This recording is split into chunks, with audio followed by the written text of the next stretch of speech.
네, 주일 3부 예배 너무 잘 나오셨습니다. 우리 함께 찬송하며 주님 앞에 나아가겠습니다. 찬송가 183장 함께 찬송하겠습니다. 찬송가 183장입니다.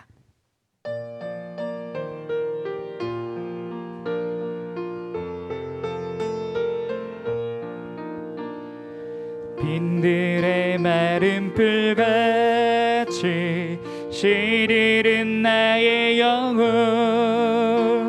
주님이 약속한 성령 간절히 기다리네. 가물어 메마른 땅에 단비를 내리시리. 성령의 단비를 부어 새 생명 주옵소서. 반가운 빗소리 들려 산천이 춤을 추네.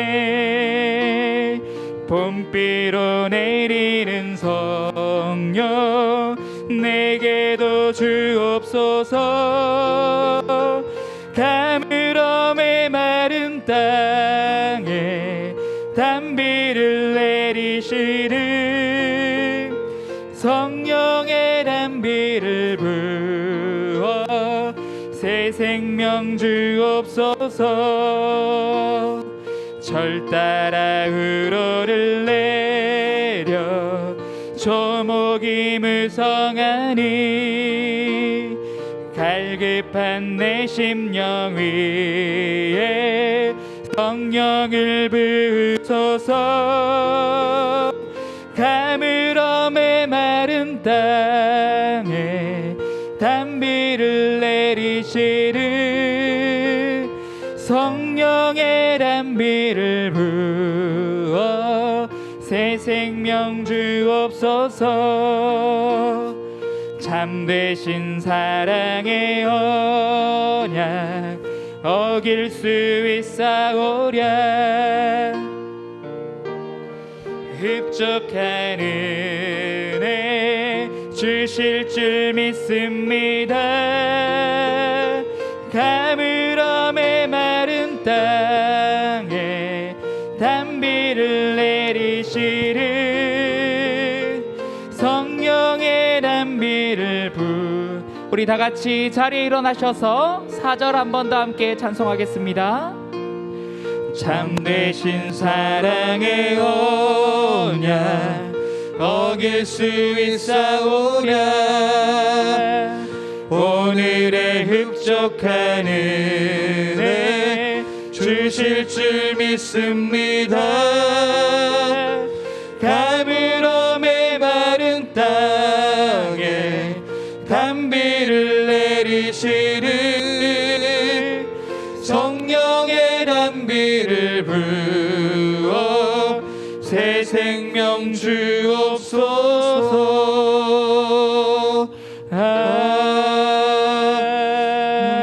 아멘. 두 손 들고 찬송가 1장 부르시면서 주일 3부 예배를 하나님께 드리겠습니다.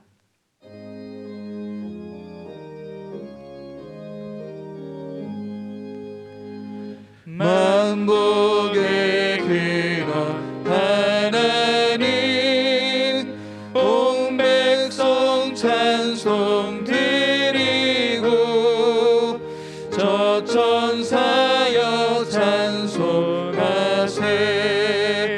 찬송 성부 성자 성령.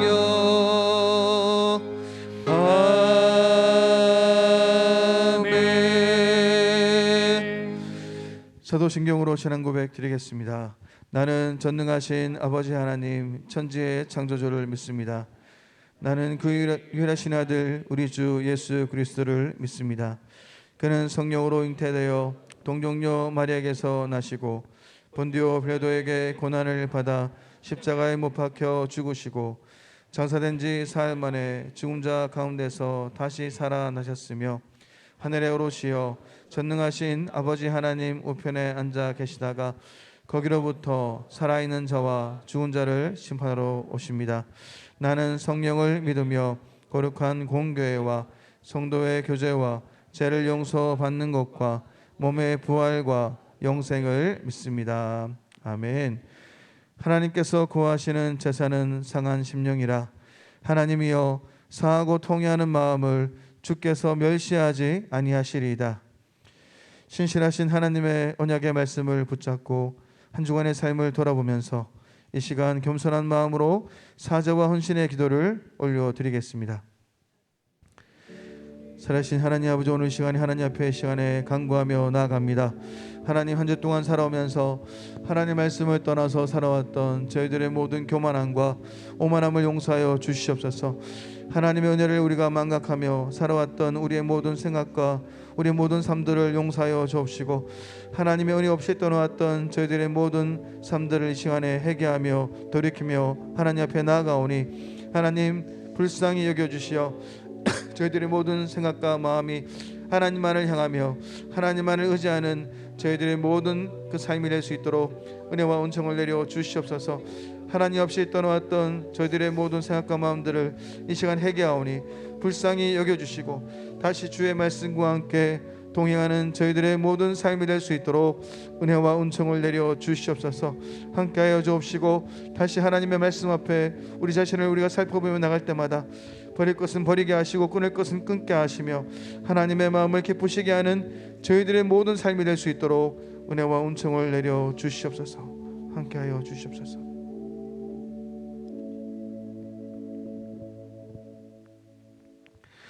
그러므로 이제 그리스도 예수 안에 있는 자에게는 결코 정죄함이 없나니 이는 그리스도 예수 안에 있는 생명의 성령의 법이 죄와 사망의 법에서 너를 해방하였음이라. 아멘. 다 같이 앉으셔서 찬송가 90장 찬송하시겠습니다.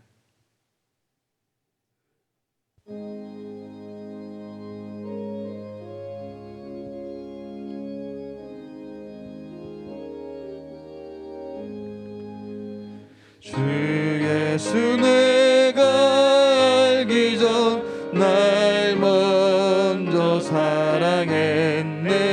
그 크신 사랑 나타나 내 영혼 거듭났네.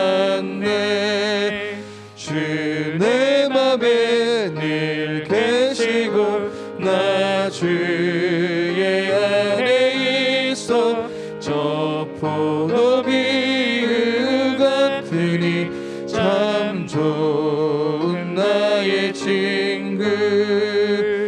내 친구 되신 예수님 날 구원하시려고 그 귀한 몸을 버리사 내 죄를 대속했네. 나 주님을 늘 믿으며 그 손을 의지하고 내 몸과 마음을 바쳐서 끝까지 충성하리.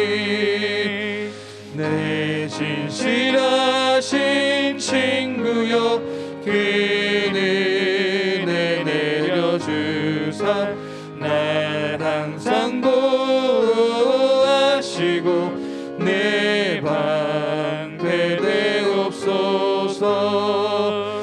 그 풍성한 참 사랑을 네 능히 끊을 소냐.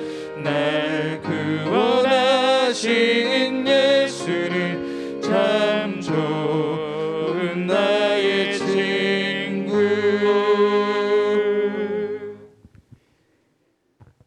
6월의 푸르름을 허락하신 하나님 아버지, 하나님의 계획 아래 우리의 삶을 주관하여 주옵시고 질병으로 인한 많은 어려움 속에서도 인내하게 하시고 오늘에 이르기까지 우리를 인도하신 은혜에 감사드립니다.